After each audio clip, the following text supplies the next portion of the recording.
दोस्तों यूएस और ईरान के बीच में जो सीज फायर हुआ था, जो डील हुई थी, वो टूटती हुई नजर आ रही है, क्योंकि यूएस ने एक बार फिर से बड़े हमले कर दिए हैं ईरान के ऊपर। ये इतना बड़ा गद्दार है, इसके खून में ही गद्दारी है, इस पर हम भरोसा नहीं कर सकते। एक बार फिर से बड़ा हमला किया गया है ईरान के ऊपर। लेकिन क्या हुआ है मामला जानेंगे इस वीडियो में। अगर आपने मेरे चैनल को अब तक सब्सक्राइब नहीं किया है, सब्सक्राइब जरूर कर ले, बेल आइकन को प्रेस कर दो, वीडियो के एंड तक जरूर बने रहे, क्योंकि हमने एक चैलेंज लगाया है। 1 तारीख से लेकर 30 तारीख तक जो सब्सक्राइबर लगातार हमारे साथ बना रहता है, वीडियो को एंड तक देखता है, लाइक करता है, कमेंट करता है, वीडियो को शेयर करता है, 3 लकी विनर को प्राइज डिस्ट्रीब्यूट करने वाले, चाहे वो हिंदुस्तान में कहीं से भी हो, उनका प्राइज तक पहुंचा दिया जाएगा। तो जल्दी जल्दी चैनल को सब्सक्राइब कर लीजिए। दोस्तों बहुत बड़ी खबर निकल कर आ रही है, यूएस और ईरान के बीच में एक बार फिर से सीज फायर टूट चुका है।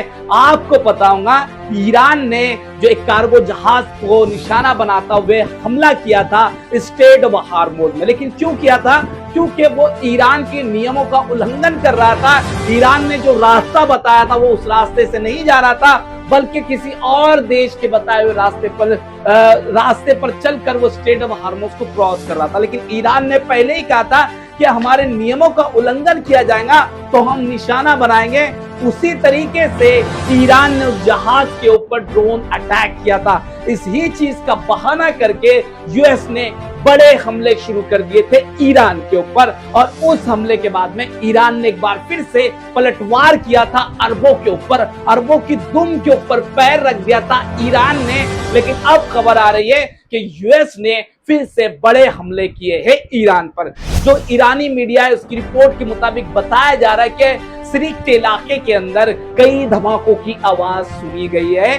सिरिक के पास मौजूद एक गांव है जो तरोही गांव जिसे कहा जाता है, वहां पर एक टेलीकम्युनिकेशन टावर था, उसके ऊपर धमाका कर दिया, उसके ऊपर हमला कर दिया गया है अमेरिका की तरफ से। और अमेरिकी प्रेसिडेंट डोनाल्ड ट्रंप ने साफ कहा है कि हमने बड़े हमले किए हैं ईरान के सैन्य ठिकानों पर। यानी आप देखिए अमेरिका इस बात को कबूल कर चुका है, यानी एक बार सीज फायर तोड़ रहा है और सीज फायर तोड़ने के बाद वो कबूल भी कर रहा है। तो किस तरीके की ये डील मानी जा रही है ईरान और यूएस के बीच में? मैं नहीं मानता कि ये डील है, ये सिर्फ और सिर्फ अमेरिका खुद को मजबूत करने के लिए ब्रेक लेता है। उसी तरीके से अमेरिका ने बड़े हमले किए हैं ईरान का जो सिरिक का इलाका है वहां पर, और जो सैन्य अड्डे हैं, सैन्य ठिकाने हैं ईरान के, उनको निशाना बनाया गया है। सैन्य जो ईरान की जो सेना है निगरानी करती है, उन ठिकानों को निशाना बनाया गया। कम्युनिकेशन सिस्टम जो ईरान की सेना का, उसको निशाना बनाया गया। ड्रोन साइट को तक निशाना बनाया गया, और जो रडार सिस्टम है इनको भी निशाना बनाने की कोशिश की गई अमेरिका की तरफ से। और अमेरिका क्या कह रहा है? अमेरिका गीदड़ भभकी भी दे रहा है कि अगर ईरान फिर से हमले करता है तो हमारा जो मकसद है, यानी हमारा जो प्लान है, हमारा जो मिशन है, हम उसे पूरा करेंगे और आईआरजीसी का नामो निशान मिटा देंगे। आईआरजीसी के ऊपर हमले करते करते अमेरिका की पतलून गीली हो चुकी थी। इसके पिछवाड़े में इतना गुदा नहीं है कि वह आईआरजीसी को खत्म कर सके। लेकिन देखिए किस तरीके की गीदड़ भभकी इसने ईरान को दी है हमला करने के बाद में। लेकिन वो ईरान है, ईरान और कौन से दिनों में हमला कर रहा है? मुहर्रम के महीने में वो हमला कर रहा है, जिस मुहर्रम का जिक्र कई सालों से हम सुनते आ रहे हैं, और कुर्बानियां हम उनकी सुन सुन के हमारे कलेजे इतने पक्के हो चुके हैं कि हम बता भी नहीं सकते। इस महीने के अंदर अमेरिका ने ईरान के ऊपर हमला किया तो आईआरजीसी ने तुरंत इसे सीज फायर का उल्लंघन बताया और कहा कि इसका तगड़ा जवाब दिया जाएगा और किसी तरीके से ईरान पीछे नहीं हटने वाला। और उसने ये भी कहा कि अमेरिका सोच रहा होगा कि अंधाधुंध हमले करने के बाद में तुमको लगता है कि स्ट्रेट ऑफ हार्मोज में से ईरान की पकड़ को कमजोर कर दिया जाएगा, तो मुन्ना तुम गलतफहमी में हो। और उसी तरीके से ईरान ने जैसे ही कहा कि कुछ देर में हम इसका पलटवार करेंगे, और वैसे ही बड़े हमले कर दिए गए ईरान की तरफ से यूएस के जो बेसेस मौजूद है अरब देशों के अंदर। तो खबर यह आ रही है कि कुवैत के अंदर जो अबू सलीम एयरबेस है, यानी सैन्य ठिकाना है अमेरिका का, उसको निशाना बनाया गया है ईरान की तरफ से। यानी कुछ घंटों के अंदर ही, वक्त नहीं जाया गया। उसी तरीके से बहरीन के अंदर भी जो सैन्य ठिकाना है उसको भी निशाना बनाया गया है ईरान की तरफ से।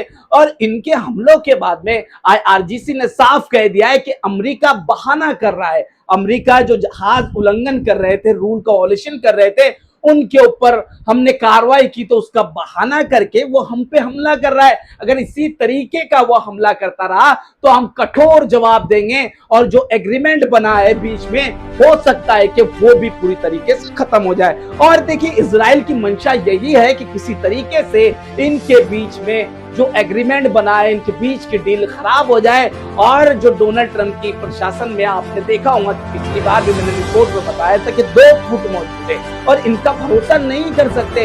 ये बेभरोसे के लोग हैं और हमेशा से ईरान को धोखा देते आए हैं। और डोनाल्ड ट्रंप के ऊपर बहुत ज्यादा प्रेशर है क्योंकि उसकी नाक इतनी कट चुकी है दुनिया के सामने, उसे भी पता है। इसलिए वो बौखलाहट में क्या करता है, नहीं कुछ हमले कर देता है ताकि वो दुनिया को बता सके कि मैं जीत रहा हूं। लेकिन ईरान उसी तरीके से उसकी नाक वापस काट देता और उसी तरीके से इनके बेसिस के ऊपर हमले कर देता है। वैसे बहरीन में कई इलाकों के ऊपर, यानी जो बेसिस थे अमेरिका के, उनके ऊपर निशाना बनाया गया ईरान की तरफ से। और जैसे ही निशाना बनाया गया, ये तो तलवे चाटने वाले लोग हैं अमेरिका के, तो ये कंडेम करने लगे। कई जो अरब ममालिक थे उन्होंने ईरान के इस हमले का कंडेम किया। दोगलापन देखिए, ईरान के ऊपर जो हमले कर रहा है, इनकी कंडेम करने की इनकी औकात नहीं है, इनकी फटी पड़ी रहती है। ईरान को सिर्फ ईरान के हमलों का करते हैं, ये अभी भी यूएस के इजराइल के तलवे चाटने में लगे हुए, जबकि उनको पता चल चुका है कि मिडल ईस्ट का बादशाह इकलौता ईरान है और किस तरीके से यूएस को उसने झुका दिया है। और आईआरजीसी ने साफ कहा कि अगर अब हमले हुए तो इससे कठोर जवाब दिया जाएगा। और सिर्फ यही नहीं किया, जो जहाज अब उल्लंघन करते हैं, तो यानी ईरान के तयशुदा रास्तों का उल्लंघन करते हैं, इसके नियमों का उल्लंघन करते हैं, तो इससे तगड़ा जवाब दिया जाएगा, यानी तगड़े हमले ईरान की तरफ से किए जाएंगे। अब आईआरजीसी का मानना यह भी है कि इन जहाजों पे जो हमले किए, यानी जो पनामा का जहाज फिर से जा रहा था, यानी दूसरी बार हमला किया ईरान की तरफ से, इससे पहले भी किया था, अब पनामा के जहाज पर हमला किया। और पनामा के जहाज पर हमला करने के बाद, यानी पनामा के ठंडे वाले जहाज पर हमला करने के बाद यूएस ने इसके ऊपर अटैक किया था। लेकिन जो वो जहाज था तो इसके नियमों का उल्लंघन कर रहा था आईआरजीसी के मुताबिक, और जिनका तयशुदा रास्ता था उसका इस्तेमाल वो नहीं कर रहा था। दोस्तों देखिए, जो अमेरिका और इजराइल है ना, सिर्फ ये वक्त जाया कर रहे हैं ईरान का, और ईरान को चाहिए कि अब सीज फायर वो ना करे, डील ना करे, क्योंकि अमेरिका आने वाले वक्त में इसको धोखा जरूर देगा। और उसकी पूरी तरीके से कोशिश यही है कि उसको फिर से मजबूत बनाया जाए और फिर से ईरान को मजा चखाए, ईरान पर हमले किया जाए। यही प्लानिंग के ऊपर ये काम कर रहा है। एक्सपर्ट का मानना यही है और वहां की जनता भी यही चाह रही है ईरान की, कि जो सीज फायर नहीं होना चाहिए, यूएस और इजराइल के सामने सीज फायर नहीं होना चाहिए। और ये प्रदर्शन भी कर रही है ईरान की सरकार के खिलाफ में, कहा कि भाई इनसे लड़ते रहो, इनको मजा चखा और हम तुम्हारे साथ में, इस तरीके के वो वहां की आम जनता कह रही है। और मैं भी पर्सनली यही कहना चाहूंगा, क्योंकि अमेरिका इसे फिर से धोखा जरूर देगा, क्योंकि ये कुछ देर रुकते हैं फिर हमले करते हैं, फिर कुछ देर रुकते हैं फिर हमले करते हैं। ये पहले अमेरिका ताकत बटोरता है फिर हमले करता है। और ये देखिए, खुद को मजबूत बनाने के लिए ये डील कर रहा है, ये साइन करे, पेपर लाए या दुनिया की कोई भी कार्रवाई कर ले, ये इसका भरोसा हम नहीं करते। दोस्तों, अमेरिका जो है ना, जो इतिहास का, यानी अभी तक सबसे बड़ी गतिविधियां कर रहा है इलाके के अंदर, यानी अपने सामान को एक जगह से दूसरी जगह लेकर जा रहा है। और बताया जा रहा है कि पिछले 7 दिन के अंदर इसके जो सैन्य विमानों की गतिविधियां बहुत ज्यादा बढ़ चुकी है, यानी जो इसकी सेना के जहाज है, सेना के प्लेन है, इनकी एक्टिविटीज इतनी बढ़ चुकी है कि पिछले 76 दिन से 24 घंटे काम कर रहे हैं। और रिपोर्ट में यह भी दावा किया जा रहा है कि इलाके में जो अमेरिका के गोदाम मौजूद है, अमेरिका की जो रणनीतिकार वहां पर इलाके है और वहां पर इनके सैन्य गोदाम है, वहां पर सैन्य सामान पूरी तरीके से लाया जा रहा है। ये इराक की जंग के वक्त में, यानी 2003 में जब इराक से जंग हुई थी, उस वक्त इस तरीके की एक्टिविटी की गई थी, लेकिन उससे भी बड़ी एक्टिविटी इस वक्त की जा रही है। यानी बड़ी तादाद में जो अमेरिका की हलचल बढ़ चुकी है मिडिल ईस्ट में। और एक्सपर्ट का मानना यह है, एक्सपर्ट ये कह रहे हैं कि ये सिर्फ है दबाव बनाने के लिए नहीं कर रहा, ये सिर्फ दिखाने के लिए नहीं कर रहा, बल्कि बड़े जंग की तैयारी कर रहा है, बड़ी सैन्य हमले की या फिर जमीनी कार्रवाई की अमेरिका तैयारी कर रहा है। अभी तक अमेरिका की तरफ से या फिर किसी और देश की तरफ से इस जो प्लान को लेकर, इस चीज को लेकर आधिकारिक तौर पर कोई ऐलान नहीं किया गया है, लेकिन इलाके के अंदर इसकी जो एक्टिविटी इतनी ज्यादा बढ़ चुकी है पिछले 76 दिनों से, और पिछले 7 दिनों से हम बात करेंगे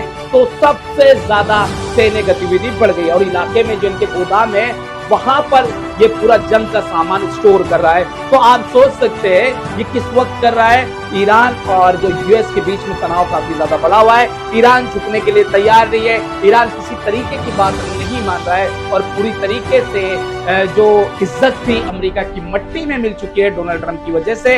अब इसी से बौखलाहट में हो सकता है कि अमेरिका एक बड़ी जंग की तैयारी कर रहा है एक्सपर्ट के मुताबिक। हालांकि आधिकारिक तौर पर किसी भी चीज का ऐलान नहीं किया गया। दोस्तों, ईरान के फॉरेन मिनिस्टर अब्बास अराक्ची साहब का बयान सामने आया और उन्होंने कहा कि अगले 30 दिन तक स्टेट ऑफ हार्मस पूरी तरीके से ईरान के कंट्रोल में रहेगा। आपको पता है कि जो इनके बीच में डील साइन हुई थी उसमें साफ कहा गया था किसी तरीके का चार्ज नहीं लिया जाएगा, लेकिन ईरान के जो बताए हुए रास्ते पे जो जहाज नहीं चल रहे हैं इसको लेकर ईरान ने कार्रवाई की थी। उसके बाद यूएस ने हमले किया था और अब अब्बास अराक्ची का बयान सामने आ चुका है कि अगले 30 दिन तक स्टेट ऑफ हार्मस उनके कंट्रोल में रहेगा। वही दोस्तों, इजराइल और जो लेबनान के बीच में जो एक एग्रीमेंट साइन हुआ था जिसमें कहा गया था कि कई इलाकों से इजराइल खाली करेगा, वहां पर लेबनान की फौज तैनात होंगी, लेकिन इस सीज फायर का सीधा उल्लंघन किया गया है इजराइल की तरफ से। रिपोर्ट में कहा गया है कि साउथर्न लेबनान में बड़े हमले किए गए हैं इजराइल की तरफ से, जबकि इजराइल ने कहा था किसी तरीके के हमले नहीं करेगा, वो सिर्फ हिजबुल्लाह को हथियार छुड़ाने के लिए कोशिश करेगा और लेबनान पर किसी तरीके के हमले नहीं करेगा। लेकिन एक बार फिर ये पलट चुका है। ये डोनाल्ड ट्रंप, ये एक ही लेंडे के दो टुकड़े हैं, एक ही थैली के चट्टे पट्टे, ये कब पलट जाए